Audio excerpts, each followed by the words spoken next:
Više od 18 miliona ljudi posjetilo je do sada grob Josipa Broza Tita. Bio je na čelu Jugoslavije 35 godina, a umro je pre 34 godine. Pa ipak kult ličnosti maršala Tita još je snažno utemeljen od Vardara do Triglava. Svake godine, 4. maj, jedan je od dana kada se ovde okupljaju ljudi iz svih delova nekadašnje države.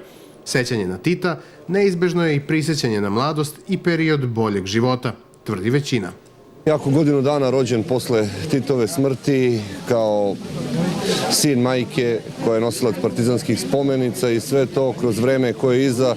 Shvatam da je tada bila ta neka srednja klasa, da je socijalna i ekonomska politika bila trenutno bolja, da je mnogo manji stepen kriminaliteta bio. Uvijek na srce ovdje vuče, zna se i zbog čega ne, jer ipak on je bio i ostaće uvijek i legenda i čovjek i ne znam šta bi sve rekla. Takvog čovjeka više neće biti nikada.